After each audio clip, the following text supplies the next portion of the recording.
Welcome to Booked for Two, the podcast where a married couple dives into epic stories, wild worlds, and sometimes questionable romances. Basically, I'm here for the epic fantasies, dragons, battles, and way too much lore. Think Lord of the Rings meets a Wikipedia rabbit hole. And I'm here for the emotional chaos. Think smuttier fantasies, heartbreaks, and the moments that make you gasp or throw your book. She's the heart and soul. I'm the deep dive into every detail you didn't know you needed. Together, we'll tackle characters, plots, and themes one chapter at a time. So whether you're team lore or team feels, grab your book, get comfy, and let's turn the page together.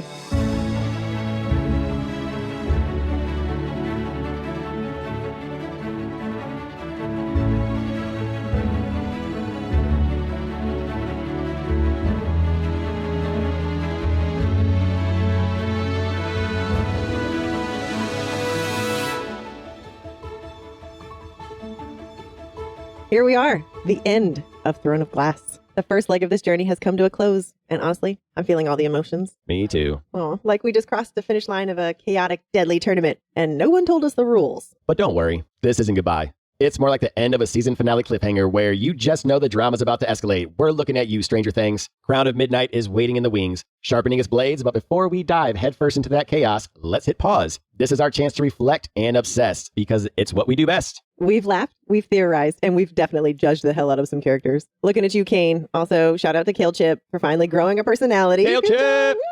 But most importantly, we've fallen in love with this world, its mysteries, and its absolute queen of a protagonist. This episode is all about the big picture, the wins, the face palms, and the moments that hit us like a wyvern to the chest. What worked? What didn't? What gave us dragon-sized feels? We'll be serving up our final thoughts, crowning our MVPs, and throwing shade at the villains of the year, and tackling the ultimate question: did Celaena actually live up to her title as the world's greatest assassin? Spoiler alert, she did skewer a Ritterak. What more do you want? We'll also revisit some of our favorite podcast moments from this book, like the Portal game show, Obsidian and Garnet's cryptic chaos, and that time we couldn't agree if the stag was real or just a literary fever dream of your imagination. Hey, and we still can't agree. We probably won't. And don't forget the tinfoil hats are coming out in full force as we theorize what's coming next in the series. Magic is lurking, enemies are rising, and Celaena's secrets, let's just say we've got thoughts. Always have thoughts.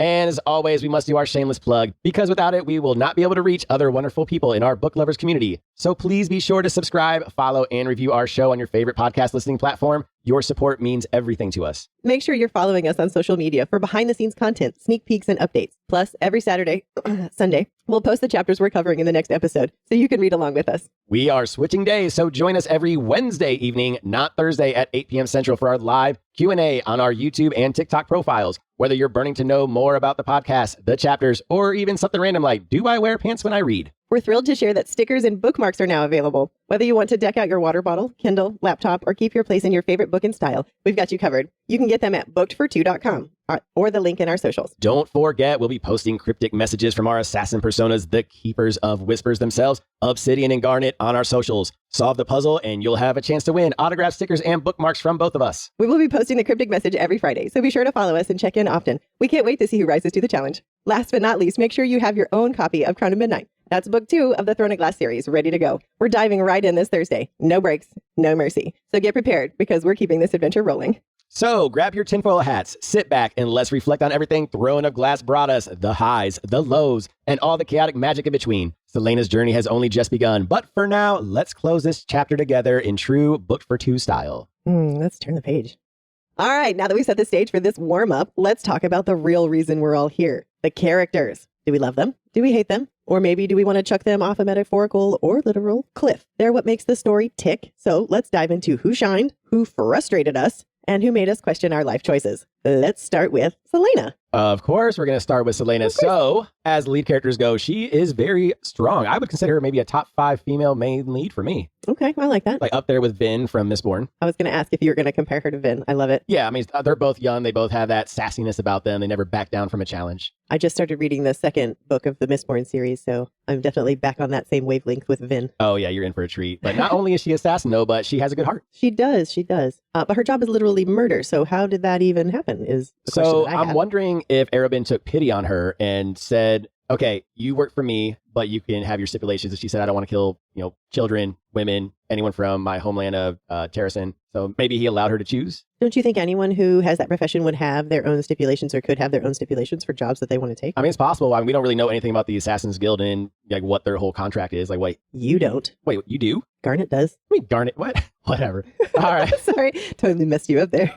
So we definitely think that she has some kind of magic, right? Some kind of fae lineage. Okay. Elena said at the end about blood ties. Yeah, blood ties. So there's definitely... I think it's Brennan's lineage, which would be Elena's lineage. So because Brennan is Elena's grandfather? No, Brenna is Elena's dad. Oh, okay. And he is the one who founded Terrasen. And that also goes in line with you thinking that she might be the king or queen or some type of royalty. Probably from that land. I do think that Selena is royalty. I think whatever happened... Well, I mean, she has blood ties. Yeah. I don't know what happened there, but I think there's something. But the mysteries we do have about her are who betrayed her in Sam, because that was briefly touched on a couple times, but we still don't know who did that or what happened. Yeah. And it's possible we might find out in Crown of Midnight, or we might just have to wait for Assassin's Blade for, her backstory. And that's totally fine. We're willing to wait. So she chose freedom over love, which is, like you said, very refreshing for a kind of young adult lead. This is what it feels like as a book. It was very much a YA book. Yeah, it was a very wise choice for an 18-year-old. Let's just say that. Yes, I agree. Everything was very fresh and young. Very adult choices were made. A lot of 18-year-olds would just be like, oh my God, I love him. Let me stay with him. But she made the right choice and was like, I've never experienced freedom. So, but she still didn't say no to a possibility in the future. No. And she may find out that later, okay, that is an open possibility, but for never having had her freedom, she's got a lot of living alone to And do. you and I completely agreed with that decision, especially with the type of life that she has had. She's never had her own freedom, and she has the right to enjoy that freedom and find out who she is as a woman, as a person. And if that life involves Dorian, great. And if it doesn't, then they can just be friends. Well, speaking of Dorian, it might not involve Dorian, but it could involve someone else. Mr. Kale Chip himself, Kale Westfall. He is the captain of the Royal Guard. Yes, and at first we thought he was a huge stick in the mud, hence the name Kale Chip. Yeah. But we found out he started getting a little smooth, and I started, giving him a little grace and called him Kale Smoothie. Kale Smoothie. But he has had probably the most character growth out of everybody in the book to me. I agree. His eyes were a lot more opened up at the end, thanks to Selena, to what happened to those 500 rebels, to the king being secretive at the end, just everything. Again, going from playing by the book to now starting to question things and killed someone for the first time. That's a lot for him to deal with. A lot of feelings, his feelings for Selena. He's got a whole lot going on, and he's still captain of the Royal Guard. And let's talk about his family history. I mean, we don't know a lot, but I can't imagine his father was very nice to him. Sounds like kind of a hard ass maybe. So it sounds like he's got trauma to compare maybe a little bit with Selena's trauma. Yeah. So that gives them kind of a bonding moment there that maybe she and Dorian don't have, whereas they have other ones that she and Kale don't have. Well, also that goes back to him not being able to emotionally express himself. He probably didn't have a father that allowed him to express himself. And that is something that a lot of men can feel. A lot of men grow up with fathers that don't allow them to express themselves. So this is his first time learning to feel feelings,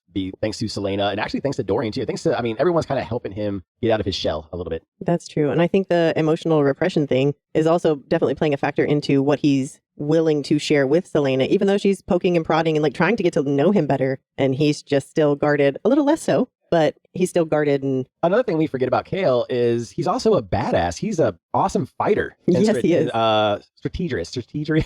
Strategist. Thank you. Oh my God. I went full Bush on that one. Just make up your own words. Yeah. Again, youngest captain of the guard. And when they started training together, she was so surprised at how skilled Kale was. And he taught her a lot of stuff to hone her skills. And he even worried at one point. He's like, ooh, did I teach her too much? Did I bring the assassin back up to par and then surpass what she already knew? We had a lot. I wouldn't say hate for Kale. We never hated Kale. We just gave Kale shit. But we do see a lot of... Well, there's a lot of stickler in him. It's all by the book and by the rules. And not everything is black and white. And I think he's finally realizing that there are shades of gray. And that's the growth moment for him that I found. We kind of equate him to like a Tamlin character where he gets a little bit of hate sometimes, a little bit of bad talk like on TikTok and Instagram, stuff that we see. But he's a very flawed and interesting character. He was probably the most interesting character to me out of the entire group, especially with his growth and how skilled he is and just everything about, I'm excited to learn more about Kale. Yeah, I am too. I do have a question about Kale though. Yes. Do you think that he would have made a move if Dorian wasn't in the picture? Do you think he was stopped because Dorian and Selena kind of had a little thing going on? I don't know.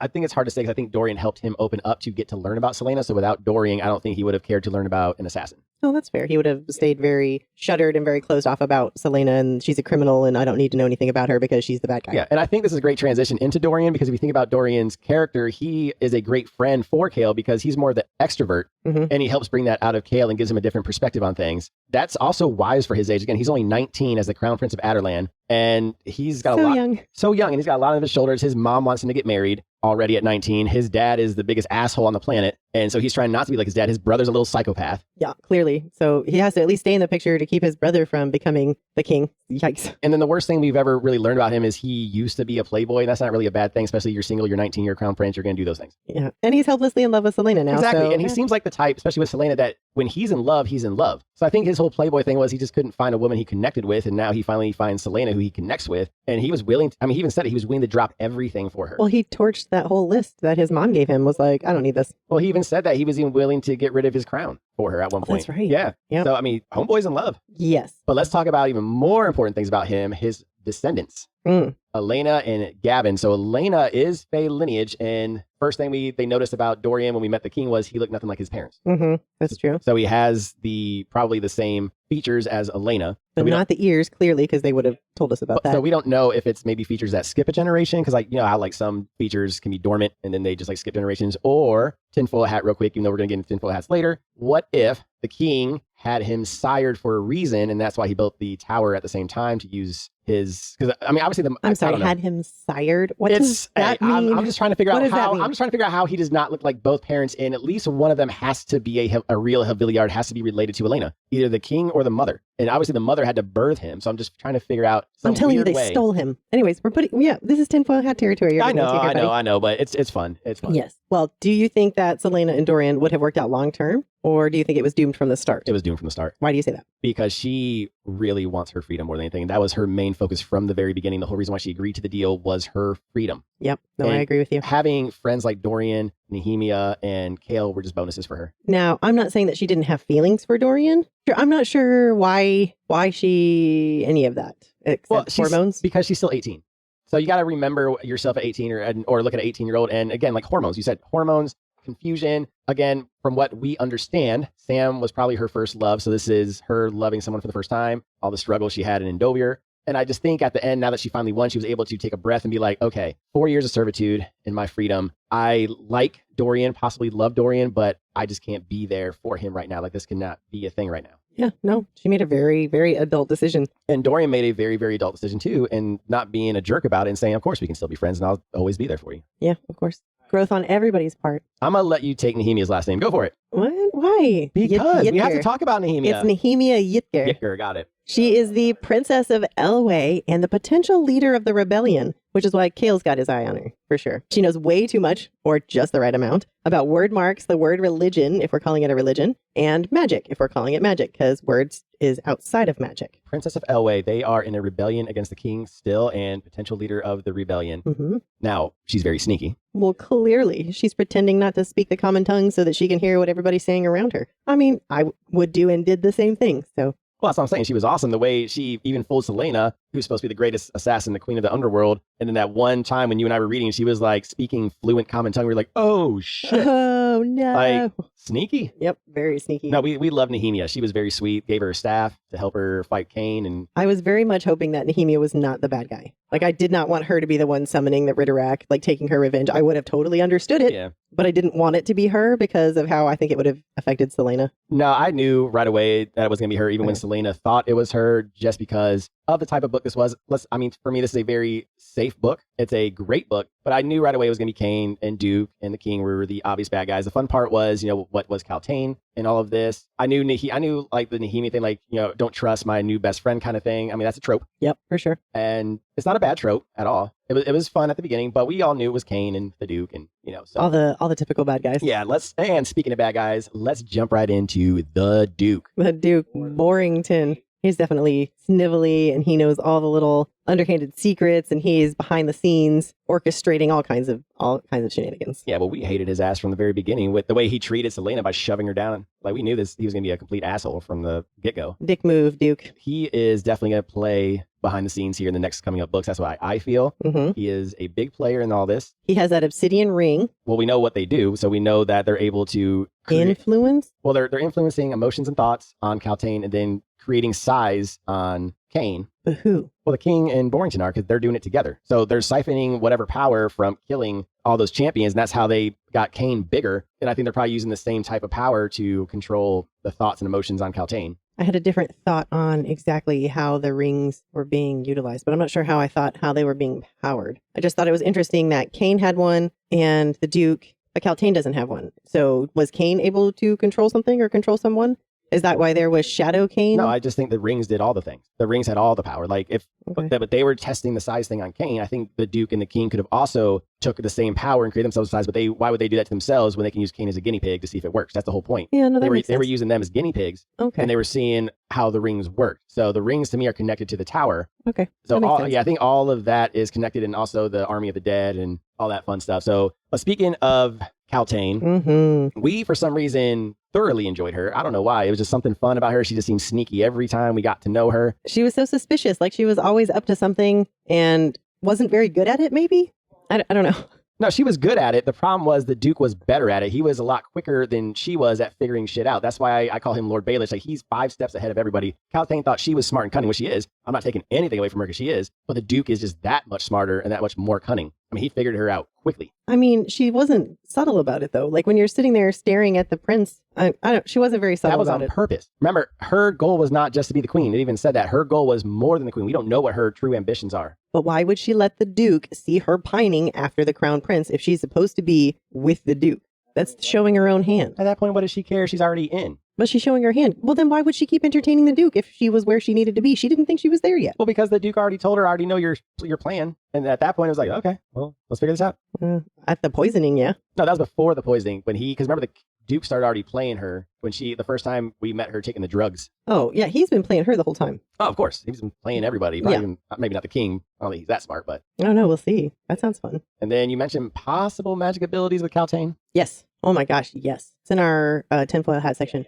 We'll talk about that. I got some stuff for that one. The next ones we're just going to kind of lightly touch on. Yeah. A few of them are gone. So Kane, he was the obvious big bad guy. He was completely completely predictable. Yes, for sure. We knew he was bad guy from get. I mean, he was the obvious bad guy. Yeah, the bad guys were very obvious. I mean, there's a little bit of guessing, and we had a little bit of fun with that, but with Nox, which we'll talk about here in a minute. But again, Kane, the Duke, the King, obvious bads. But going back to Kane, so a little bit more about him. He's from the White Fang Mountains, which Kale's family is fighting in Aniel. He became overpowered thanks to that ring. He was also able to open the word gate, so he knew about word marks, which actually Nehemia was very concerned about. She wished he wasn't deceased because of that, because she actually wanted to question him about that. Yeah, she wants to know how many people know, because this is supposed to be kind of like a secret dead religion. Between her and her family. I don't even think it's her people. I think it's even smaller, like the royal family, and then maybe like 3 of them. He was a badass, though. The fight with Selene was pretty cool. He did whoop her ass. That's not fair. He cheated. They cheated, but I mean, it was still an ass whooping. If she hadn't been drugged, there would have been no ass whooping. I know, but if he hadn't been super powered, there would have been no ass whooping.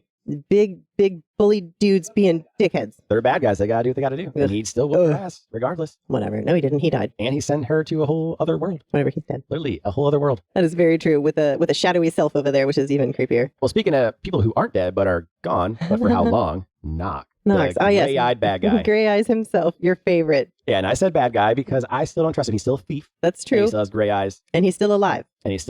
So I know. I'm really grasping at straws here. Do you think he should have stuck around longer? No, he did the smart move. Very, very much so. He would have gotten into some deep shit. I think he has a good heart, and I hate saying this about him because he's gray eyes, but he does have a good heart. I think had Selena asked him to stay to help, he probably would have. But I think Selena knew that he did not need to be a part of this. It was not his world. I mean, he's a thief. He was not ready for what was happening. He still had skills, though. He made it to the top 5. Yeah, but he's not ready for that. Not for that, no. And that's why she told him to leave. Yeah, I think that was definitely a smart move. Well, let's talk about the big bad, the king of Adarlan. And we don't know his name yet. We don't even know his name. I don't remember seeing it at all anywhere. He was gone for most of the book, and they did warn us that. He said he wasn't going to be back until Yulmis. And then while he was gone, the people that were with him all disappeared and were killed. Don't mess up my tinfoil hat stuff. No, I'm just asking, is that what happened? Yes. I know you have a tinfoil hat about that, but that's what happened while he was gone. And I think they visited the White Fang Mountains too. He said he might visit the White Fang Mountains. There was no confirmation that that's where he went. Now, what I kind of like about this is almost like a Thanos thing. This just popped in my head because if you remember when the first Avengers movie came out, and there's a couple other movies, and they would just only show a little bit of Thanos. But they'd always talk bad about him, like, oh, he did this, he did that. And you're like, yeah, but I want to see what he does. This kind of feels like a Thanos for me. Like, I want to know how bad this king really is. No, I am totally there with you. Like, he's got this air of evil that just roils off of him and, like, makes Selena quake in her boots. And she's Adarlan's most feared assassin, the best assassin ever. And she's just tripping balls about it. What is his deal? I am with you.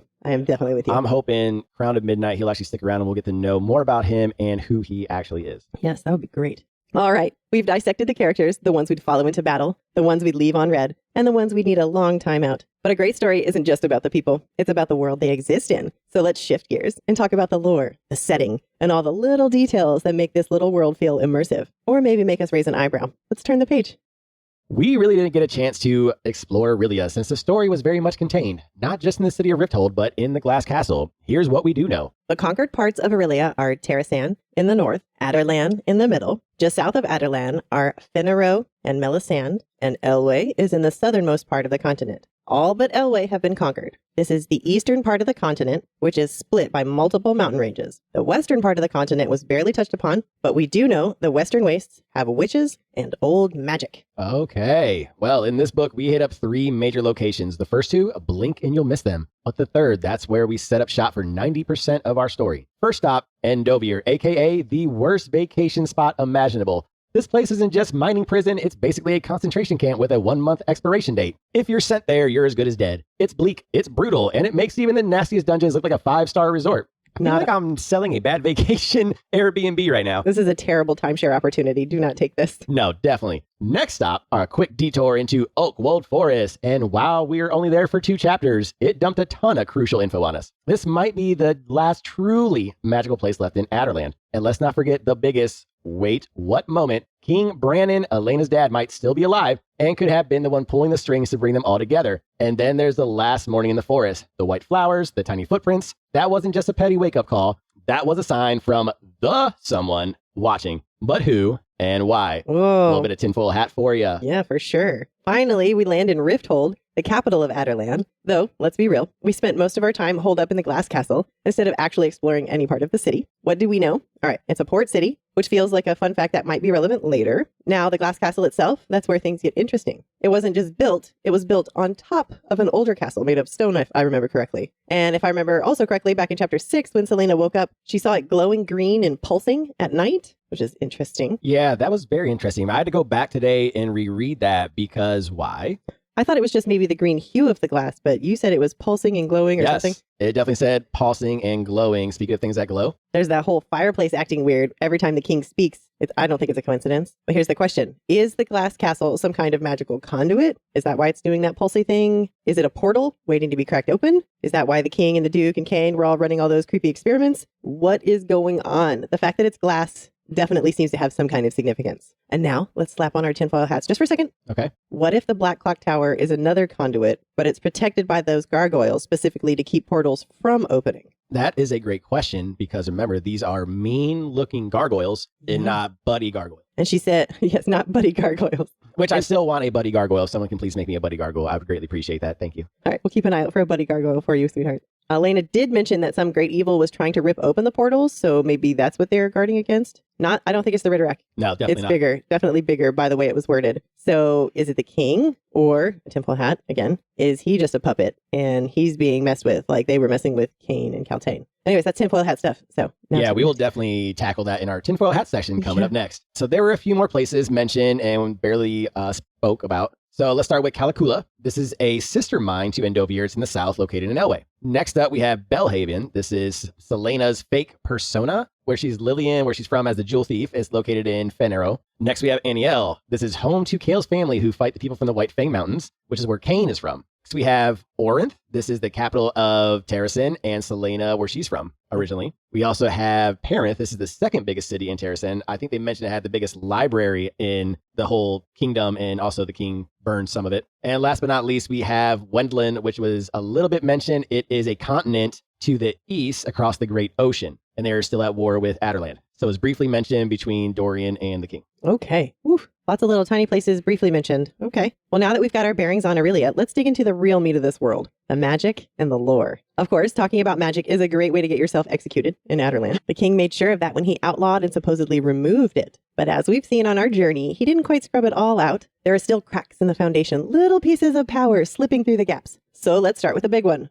the word. What is the word? Well, to some, the bird is the word. You're not letting that one go, huh? Oh, God, no. But in the story, the word is kind of like a religion. So the word, it's an ancient force that governs fate and existence. It's often described as mysterious and all-encompassing. It is implied that the word kind of predates recorded history and is connected to powerful magic. Elaine and Nehemia reference the word as a binding force in the world. Okay, interesting. And in correlation with them, we talk about word marks. And these are ancient little symbols that seem to carry way more weight than anyone wants to admit. They're old, they're tied to foreign languages, and definitely have magical properties, even if scholars try to argue otherwise. Selena started noticing them around the castle. Eventually, the pieces click together. They aren't just random scribbles. They're connected to the word gates and something much darker lurking beneath the surface. Then there's Nehemia, who not only knows about word marks, but how to use them. And if Nehemia is warning Selena to take them seriously, you know they're important. So, while the scholars might claim they aren't real magic, they clearly have the power to bend reality itself, which, seems like a pretty big deal. Speaking of word marks, we use those to open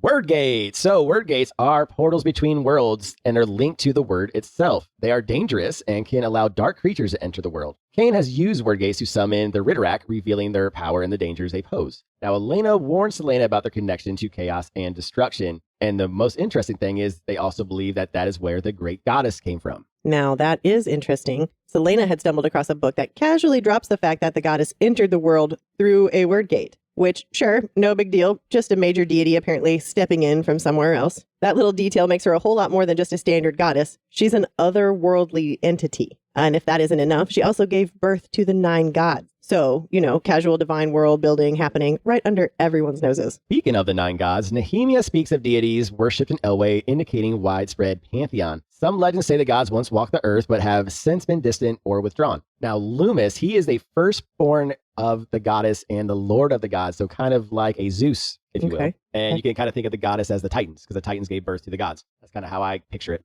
Okay. His birth brought love to Erilea and banished the chaos from the word gates. I feel like that is going to be important later. Okay. Since everyone thinks word gates are dangerous, and in this type of religion, they believe Loomis saved them from the word gates. And this is the religion that is accepted by the king, by the way. Now, Fëanor is another god we briefly learned about. He is the god of war, part of the 9. During the ceremony at Yulmus, his relic was given to the Duke. Okay. Next, we learn of the god of love, who during the ceremony, that's the one Selena really, really wanted because of Dorian, but passed her up, unfortunately. But she got a better one. She did. And last but not least, we learn about Deanna, the goddess of the hunt and maiden. So right now we got 4 out of the 9 that we know. But during the ceremony, this is the relic that was given to Selena. Unfortunately, we would probably know more about the 9, but Selena and Kale did fall asleep during the Yulmus mass. Hey, that's on them. They've been training a lot, trying to get ready for tournaments and duels, and hey, they've got a lot going on. And he's trying to figure out who's killing everybody. Hey, trying to think about who's killing everyone is a big thing. And speaking of big things, let's talk about our tinfoil hats. You ready to move on? Oh, yes. Let's talk about those. All right, we've pieced together the world, the magic, and all the weird little details lurking in the background. But now it's time for the best part, wild speculation. Let's slap on our tinfoil hats, start pulling red string on the conspiracy board, and ask the real questions. Who's actually in control here? What's the bigger game at play? And just how deep does this rabbit hole go, Alice? Let's get into it. Speaking of chaos, let's talk about that dream/nightmare she had on page 336 if you want to look it back up. So Selena's running through some woods. What woods? Or is it Oakweld Forest? We don't know. But she's being chased by possibly a demon. She has to reach some bridge because apparently this thing chasing her cannot cross the bridge or is just terrible at crossing bridges. But we also think that based on the wording, she's very young in this because it says, what, tiny legs or small legs? Or small legs and her young hands or something like that. Small hands, something like that. Right. So we think that this bridge and this timing is right when Arobin found her and right after she found her parents murdered next to her. That's what I'm thinking. I am also wondering, though, is she on the other side? Because if it's a demon that's chasing her, the place she saw demons was on the other side. That's what I keep calling it. I don't know what they actually call it, but on the other side. So is she on the other side and the bridge, quote unquote, is a portal or a word gate? I'm just curious. That's an interesting. That is very possible. Like, is it a literal guarded portal? Is there a gargoyle up there that we don't know? No, because that's a good question. Because why would a bridge just stop something unless... It seems suspiciously important. For some reason, the bridge, the fact that the demon could not cross the bridge or she thought it couldn't. Also, some things, depending on the magic, have barriers. Like if you pull things out, it can only go so far. And maybe like with the Ritterak, it was secluded to the castle and it probably couldn't get, further away. So maybe like the bridge was a boundary. I mean, we're just grasping at straws here. So we don't know. I mean, it's legit. Hopefully we find out more in Crown of Midnight. Talk about the next one. Next one. Tell us. Let's talk about the King, the Duke, Borrington, and their little science experiments. We know the King and Parrington were controlling Kane and Kaltain. But the real question is, who's actually controlling who? Is the King experimenting on Parrington too? Is my question. So what would he might be conspiring against Parrington about? Because he's noted multiple times to Dorian, yeah, you lie almost as well as Parrington. So he knows Parrington is lying to him. Oh, yeah. He knows Parrington's a little weasel. But you have to, when you're a king, like the Lord Baelish thing, and I forget the bald guy's name, was the Lord Varys? Yes, maybe? I think so. Varys. You need those guys, those people who can get you secrets, the slimy people. Yeah. Unfortunately, you need them, especially back in those times, because there was no way to Google. And you can't be everywhere all at once. And Yeah, they exactly. have more, yeah. So you need those creepy fuckers like Parrington, but you might be right that the king could be controlling Parrington with the ring to keep his ass in line. That's possible. But then he wouldn't have had to ask Parrington to stop with the whole Nehemia thing. You mean, that and the Kaltain thing too, because he told him to stop with that as well. He's like, hold off, we're going to use her later. We'll use her later and then don't do anything about holding Nehemia hostage. So I think we're going to find out a lot more in Crown of Midnight, what's going on with the king and the duke and whatever shit's going on with the ring, the other world, and all that fun stuff. And why Kaltain doesn't have a ring, but everybody else has a ring. Maybe she'll get one if she's going to start doing magic. Maybe she'll take Kane's place. I didn't even think about that. Okay. That's very possible. Well, since we're talking about that, we are going to talk about Kaltain. Hold on. We're talking about her now. Let's go. What's up? What do you think about? Hold on. What you got? Because I'm going back to because you just said now that they don't have Kane. That just made me think, like, who are they going to have? Because they know mind control works. That's what Kaltain was for. But you said Kaltain might take over Kane's spot. So are they going to grow Kaltain to be like some She-Hulk? No, I think they'd probably pick someone in the guard to do that. Just some random guard? You think they're going to pick But I don't know someone? that they need to worry about that. That was just an experiment. Maybe they would now know that it works and they'll use it on themselves that's to a be good one. bigger. Yeah. They're like, it totally works. I don't need to worry about that anymore. Oh, do you remember Teenage Mutant Ninja Turtles Secret of the Ooze, the second one, the Super Shredder? Dude, you get a Super Shredder, like when he takes the ooze. I don't. Dude, we're going to get like a Super Shredder King at the end of Crown of Midnight. That'd be sick. Tinfoil hat, that's my new one right there. Super Shredder King.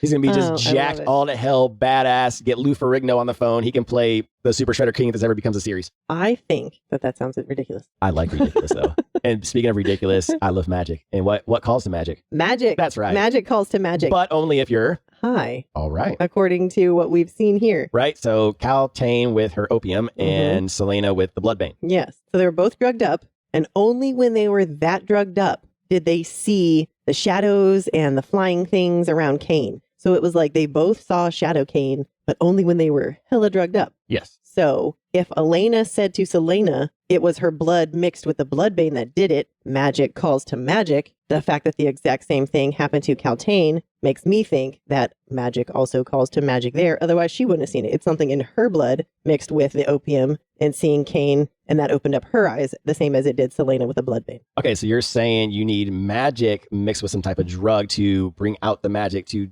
enter in this world or at least see the world. Yeah, it may have just been an accident. Like, she's always been in her room. She's never been outside walking around, so she never would have seen anything else. She never would have seen Kane elsewise, or the Duke for that matter. Yeah, so I have a question. Mm-hmm. With Selena, during that fight with Kane, if she's being clawed at, remember she's being clawed at by those flying creatures and she could feel it. So she was feeling it, quote unquote, or was she actually being ripped apart? Because here's my question.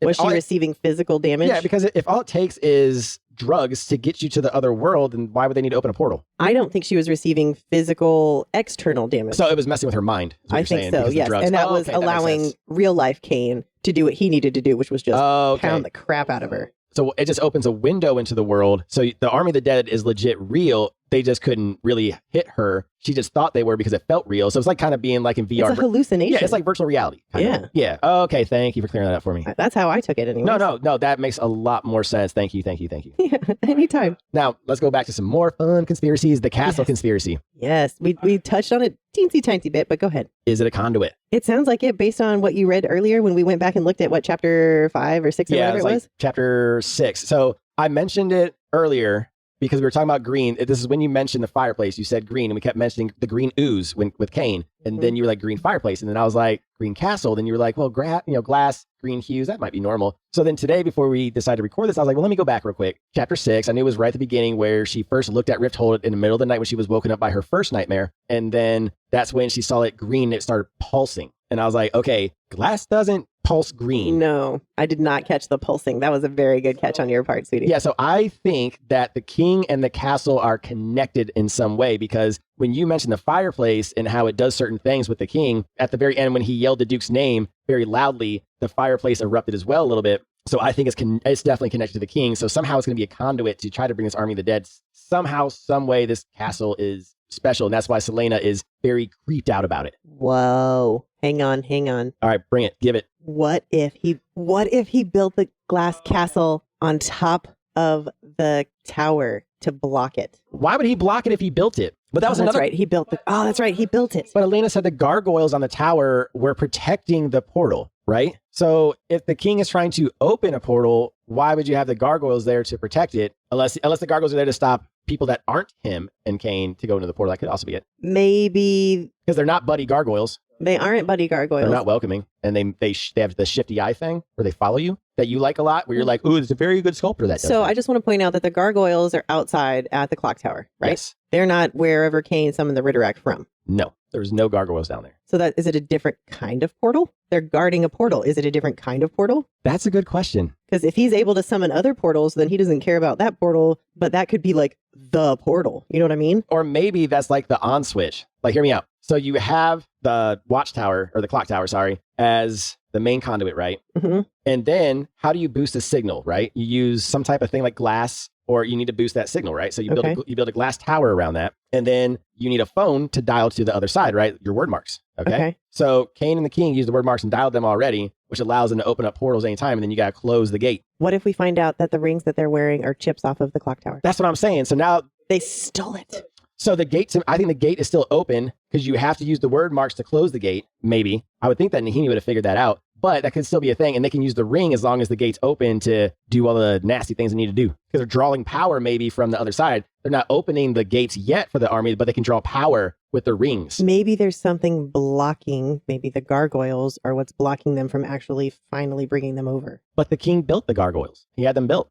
Are you sure? Yeah, because he built the entire tower on Dorian's birthday. Are you sure that he built the gargoyles? Yes, the gargoyles came with the clock tower. All right, we're looking it up. Yeah, I'm looking it up. Yeah, right here on mine on the book, page 53, it says, as a child, I wouldn't go near it, Kale admitted. You'd see something like this before the gates of Word, not in a garden. How old is it? The king had it built around Dorian's birth. The king? Kale nodded. Why would he build such a wretched thing? Come on, he said, turning as he ignored her questions. Let's go. But he had the clock tower and the gargoyles? Yes, the gargoyles are part of the clock tower. I am wondering, because she says here, The one gargoyle is pointing at one of the symbols. That first symbol that she finds, remember, it's right here. He's pointing at it, the symbol. She could have sworn that its jaws had widened. Yeah. So what if they are from the other side? It's very possible. That's what I'm thinking. I don't think he built them. No, I do think the gargoyles are for the king. I think it protects him and Cain and doesn't allow anyone else in there. Oh, That's what I okay. mean by protecting the portal.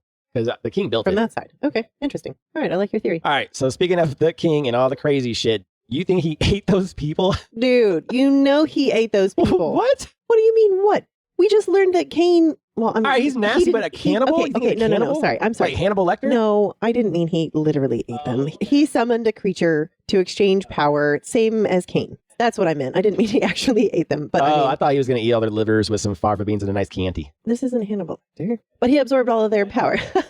All right, so speaking of the king, I think the ultimate puppet master is still Erewhon. Oh, okay. The one that Gavin so-called slaughtered. Now, hear me out. Harry Potter Voldemort, right? Okay. So Voldemort, because he had the Horcruxes, I'm not saying there's Horcruxes keeping him alive, but something is keeping him alive. Maybe something with the portals or something, but he's latched on somewhere in the world of Erilea to where his power's still there and he's able to control things, and he's maybe getting the king to help him reach full power and then take shit back over. And that's because remember, you said in one part of the book that there's a bigger force at play. Elena said that, right? Yes. I don't think that was about the Riderack at all. I don't think it's about the king either. No, I think it's bigger. Yeah, this is going to be, so it's bigger than Thanos, and there's bigger than Thanos. If you know anything about Marvel, there's much bigger. You got Galactus. I mean, this is Galactus level shit right here. So I'm excited. I think it's going to be Erewhon. I think he's coming back. That's an awesome theory. I'm excited to see more on that. So you have a theory about Dorian? I do. I think he's Fae. Okay. I think the Blue Eyes has something to play in it. I want to know what his magical powers are. I wonder if it's an age thing. I wonder if maybe, oh, they don't get their powers till they're 25, because that's a trope that is often seen. So. That is true. Because remember what? Fae reach full potential and then they don't age after that? Yeah, something like that. Yeah. This is what's interesting about Dorian when you talk about his lineage. There's obviously been multiple generations of Haviliards, because I think they mentioned Elena is like 1,000 years or so back. Mm-hmm. So has any other Haviliard had powers? And if they did they hide them? But then again, it really wouldn't have mattered because magic was still alive and well until this king took it away. What did Elena say again about blood? She said that to Selena. Selena thanked Elena for saving her life, and then Elena bowed her head. Blood ties can't be broken, she whispered, and then vanished, her words echoing in the silent tomb. And she didn't thank her for saving Dorian to where she'd be like, oh, well, my blood tie with Dorian can't be broken. She thanked her for saving her, and she said, blood ties can't be broken.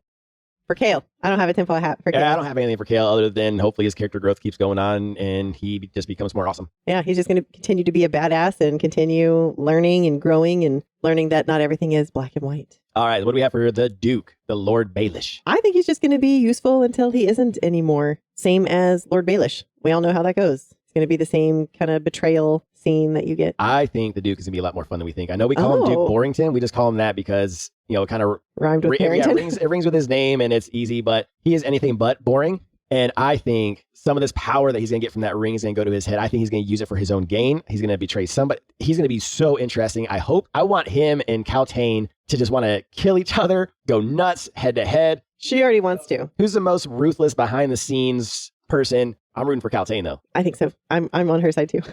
So another big conspiracy of mine is Brennan. Oh, yes. Tell us about that. And not Brennan from Step Brothers. Okay. I think that he's the one guiding Selena. Okay. Why do you say that? We know the legend of the Oakwold Forest, that he is possibly still alive and he is the king of the Oakwold Forest. And then we also know that he founded Terrasen, right? Yes. He is also the father of Elena, correct? Yes. And we just heard about this whole blood ties thing, correct? Like, yes. Hear me out. Selena is related to all of them as well. That tracks. So Brennan is watching out for her. He's the someone because he's still alive, bringing them together. And he didn't warn Selena. He gave a gift to Selena with the little flowers. So the little footprints are probably like little brownies or little creatures, little pixies, like little spirits or something like that. Yeah, that he sent because they're so small that they can be in and out undetected. But the symbol saying we're watching you, we're here for you, we're not going to let anything happen to you. So that leads into me thinking that Selena is actually royalty. Bada bing, bada boom. Yeah. So the math is mathing even harder. Yes. And you know how much I hate math. So I don't think any of us are going to be surprised if she turns out to be royalty. Yeah. I think none of us are going to be surprised if she has some kind of powers of some sort. At least I won't be. I hope she does. Yeah, we know she's magical. We're excited to see, especially the word mark on her forehead. Because remember, the king is also interested in that as well. He said when he finds out what it is, and if it's part of some fate, prophecy or something like that, he's going to murder her right away, which obviously that is foreshadowing. For real. Yeah, 100%. Just a little bit. Just a little bit of foreshadowing that she is a part of some prophecy, royalty, Brennan's blood. Again, I think Erewhon's coming back and she's like she's the one to finally kill the evil of Erewhon and probably this other world. Good. Or that whatever that other world is and stuff like that. Oh my God, the tinfoil hats are just churning right now. I love it. Now, you had a funny thing that you asked me today. You were like, okay, if Dorian is part of Elena's lineage and Selena is part of Elena's lineage, can they be together? But we have determined it's okay because they would be like 20 to like 30 cousins removed or some crap. 1,000 years have gone by. Once again, it would still be weird. I want to see this family tree chart, and then I will make that determination because on Ick, it's a no for me. Okay, but what would it be like? So think about it. 1,000 years ago. I'm from Kentucky. I've been dealing with this my whole life. No, this is a whole different though. But think about it. 1,000 years. Think about it. That's like William Wallace. That would be like you and I finding out that we have an aunt that we share William Wallace's blood or ancestry. Are you trying to tell me something? I'm not telling you. I haven't done Ancestry.com or 23. Well, 23andMe is now gone. Anywho, let's jump into what we think is coming next in Crown of Midnight. I am so excited. So my first thing is I think we're going to jump about a year ahead. Interesting. I don't think we're going to go the full 4 years ahead to where she's close to her freedom. I think it's just going to be a year. And because a lot of things can happen in a year and we get to know how she is being the king's assassin, how everything is going, how her feelings are with that. If she is having to kill women, children. Go against her assassin creed. Because I don't think the king's going to say, oh, you can do what you did before. Doubt it. No, he's made it very clear that is not the case. It's his rules. So I'm wondering if that's going to be some trauma that she's going to be dealing with that we're going to be exploring as well. I think it definitely is. Yeah. And I also don't think she's going to be serving all 4 years. I think something big is going to shake things up really crazy. Like maybe something with the clock tower, something with the portal opening up, demons coming through. Or whoever's truly pulling the string. Yeah, something big. I think something big is going to happen at the end of the book that's going to shake everything up and she's not going to finish her 4 years. How Someone's many going to save her. 8? Eight. Yeah. Well, We got a long ways to go. Technically, I would say seven because the two are Tandem. tandem. Okay. Happens at the same time. So, I mean, it's still a lot. That's a ton of story. And Kingdom of Ash is absolutely humongous. Yeah, it is. Yeah. So, do you have any takes? I do. I think that the actual title of the book might be, this just came to me earlier, might be foreshadowing. The Crown of Midnight. What if it's the king's literal crown that is the magical conduit? And it leaks him straight to that abyss at the clock tower. You take that, Ocean. Put my tinfoil hat. Okay, that is interesting. Maybe. However, I'm worried about her titles of her books. Yeah. And here's why, because this was called Throne of Glass, but we had mention of the throne once, and the literal throne meant shit. Yeah, okay, well. Except for, I just wanted unless it to it's, be cool. I just thought about this. Unless it's, I can't think of the actual word, but where the throne, she means the king is the actual Throne of Glass. Like because again, we think that he's a part of the castle. Like, so he is the conduit. Big ocean. Wow. Mariana Trench. That would be a very big, like, series. But it would make sense with what you just said about the crown. Also being a link. It could be, or it could just be Crown of Midnight. Like he's just a dark person. It's a assholeish crown. I just wanted to have a theory too. I didn't have one because I haven't read anything about it, and I just wanted to have one. So I had no idea like in how far in advance. I just assumed it would pick up, hey, it's Tuesday the following week. Or the next morning, and Kale tells her, yeah, this is your assignment now. So I didn't think about that until you said it. So I didn't really have a theory until then. So. All right. Well, the time has come. We are finally going to review Throne of Glass. Are you ready, babe? I am ready. Let's do this. All right. We've gone full detective mode, thrown out some absolutely unhinged theories, and probably connected dots that may or may not exist, whatever. That's half the fun. Now let's bring it back down to reality, kind of, and talk about our final thoughts. I'll kick things off with my overall review and rating. Let's see where this one lands. All right, so my overall review is 4 dragons, which I'm going to say is near perfect. This book had pretty much everything I wanted. An engaging protagonist, fast-paced action, and just enough intrigue to keep me turning the page. Selena is the perfect blend of sass, confidence, and deadly assassin vibes for me. I have no notes. Throne of Glass absolutely earned its spot on my shelf. While I'm not much of a rereader, except for Hitchhiker's Guide to the Galaxy, maybe if I develop dementia later in life, I'll pick this one up again, and I will undoubtedly fall in love with it all over again. That's a very, very, very good take, babe. And of course, Hitchhiker's Guide to the Galaxy, threw that in there, your absolute favorite book. My overall rating, I also give it 4 dragons. So for me, it is good with great potential. So for me, it felt very YA. Granted, she wrote this when she was only 16. So I give her major props for that. That's why I say good with great potential, because I've seen her potential in ACOTAR and know that the next 7 books will be amazing due to the fact she was older when she wrote them and has finessed her writing style. With that said, I thoroughly enjoyed her story. I was hooked from the very beginning, and when we got more into the lore and magic, which is what I love, I enjoy the ideas she has and can't wait to really flesh out her magic system. I love an expansive world, and unfortunately we didn't get a chance to get that with this book. It was very self-contained in not only Rifthold, but the Glass Castle. Again, I give her a lot of leeway due to the fact she was only 16, and usually first books are a lot more self-contained anyways. But I am uber excited to explore Erilea. And of course, I can't review a book without talking about the characters. We touched on Kale's character growth, the surprising amount of fun we had with Kaltain. And I also love Selena. She is definitely a top 5 female main character for me so far. Fabulous. Me too. And I think for a lot of the rest of this, we were pretty similar. I am going to bop down to the spice rating for me, which is going to be 0.5 peppers is what I'm going to call it. I'm going to call it kissing, no touching. Which is fine. I'm totally okay with that. This book isn't spicy. It didn't need to be. The romance elements are light and they leave plenty of room for character growth in future books. So that's fine. While there's definitely chemistry, both Dorian and Kale, I see you. It's not the focus here. This is about the assassins, the intrigue, and Selena slaying, both literally and figuratively. What about you? All right. Well, 100% agree with you. I also give it a spice rating of 0.5 peppers. I call it also kissing, no touching. So I am extremely new to spice, and yes, this felt like a high school rom-com for me. Again, I said it was a little YA. It felt like She's All That meets Alias. If anyone remembers that movie or that show, I am definitely dating myself. The romance was fun, and the love triangle wasn't annoying because I did call it out, and I was hoping I wasn't going to hate it. I honestly didn't hate it. It wasn't, brooding and 2 guys really fighting over her, so it was actually well done. And the first kiss was actually well done, too. We applauded, and we had fun with it. It was super cute. I enjoyed that very much. It was very cute. Yeah, I mean, if you're looking for spice, this isn't it. But if you just want something fun, it's for you. It's very cute. So tell us what worked for you. So part of what worked for me, Selena, of course, is a badass. She's a queen. She's confident. She's sassy. She has deadly assassin moves that I really wish I had. I have been seeing a lot of TikToks where there's some girls doing assassin workouts. And I really wish that I had that kind of motivation because they look so awesome doing those. And her to be read pile, I mean, come on. I want one like that too. Yeah, and I also agree that what worked was 100% Selena. You can't have a good book without a great lead. I think she is a great heroine for young women. She's very wise, very powerful, fun, engaging. She's a great character. Yes. I like the action sequences also. They were top notch for me. I felt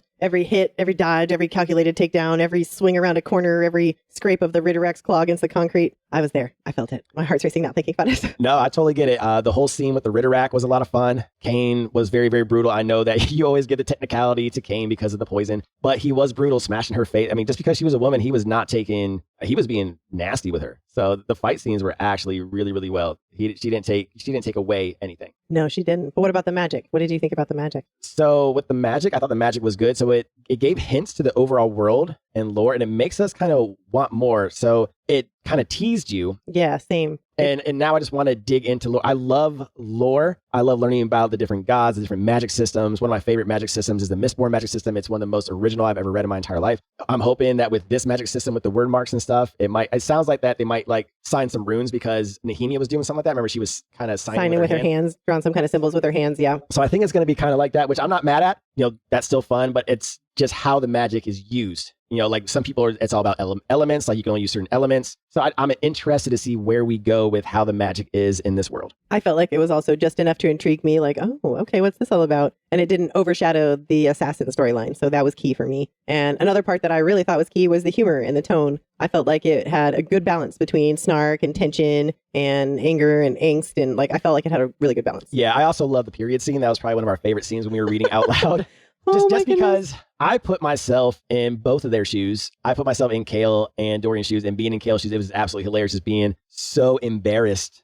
You were literally falling off of the couch laughing. It was so awkward and hilarious. It was great. What didn't work for you in this book? I mean, there was very little that really didn't work for me. I'm more of a vibes feel kind of person, but I guess the tournament kind of felt like a side plot. All of the competitions were pretty, I don't want to say lame, but they were very side story. The only ones that really stuck out were the archery and then the sparring one where she was basically just a badass in front of everybody. Yeah, I agree. The tournaments were a joke, but I think she also kind of fourth walled that. She kind of made fun of the tournaments when Selena also made fun of the tournament. So I think that was, for some reason, I don't know why she made it like that. Maybe she just didn't feel like writing big old battle scenes. At 16 years old, is kind of hard to write action. But the action she did write in this book, like we said, the Ridderak and a couple of the fight scenes were fantastic. But for me, you're right. I wanted just a tiny bit more action, especially if she's an assassin. I wanted to see real assassin skills. I forgot about the wall, though. She did the wall one, too, where she saved Nox. That one was pretty impressive. But it was impressive, but it was just one little scene. All she did was, like, she told some douchebag to hold a rope, and she swung from it and caught Nox midair. For her, that's like a daily thing. Yeah. That has nothing for her. I wanted to see real assassin. I want to see her like sneak behind enemy lines. Do real assassin stuff. That's what I'm hoping for in Crown of Midnight. Yes. Well, with this tournament that they were going to do like some like legit assassin skills. But they're not all assassins. And they're not, I don't know that the King's Champion equals assassin. It's helpful that King's Champion equals assassin, but that's not what everybody else's title was. Oh, that's interesting. I didn't even think about that until just now. Like he was looking at a thief and a soldier and, Well, not only that, but if you're trying to keep your shit secret and you only want your champion to know, you're not going to put him through tests that are going to be like what you're going to actually put them through. Yeah. You don't want them to know like, hey, you're going to be assassinating, kings and shit. Yeah. So maybe the king planned it to be lame. And maybe that's why he wasn't there. He's like, I know this shit is about to be lame as fuck. Like, I'm not going to watch this. He's like, I'm going to go over here and eat these people. Cannibal Lecter these people while you guys do this bullshit. I'll come back for the real fight when we cheat. I'll come back for the cheating. I'm not going to give her any rest time. That we're going to poison her. No. Hang on. You just brought up a very good point that we didn't bring up in the tinfoil head. Do we think the king knew? Fuck yeah. No. Do you think so? I don't think he did. Knew what? I don't think the king knew that Kaltain was going to poison Selena. I think Borrington lied to her. Really? Yep. I don't think the king knew at all. That could be. I would be very interested if that's something that's revealed. So you think the king really thought, well, I mean, that makes sense because that's why they were balking Kane up with the power. So the king probably just thought, oh, with us balking him up with the Ridderak shit, he can take care of Selena. And then the Duke probably watched her since the king wasn't there. The Duke got to watch her fight and was like, oh shit, we need to really take her down a notch. The Duke was playing her the whole time. Oh, the prince talked about you. Oh, the king knows about this. I don't know about that. I don't know that the king knew about it. But I still think it's funny that the king creates this competition and he's like, I'm just going to go golfing, guys. I'll see you guys later. Sounds like somebody else. For sure.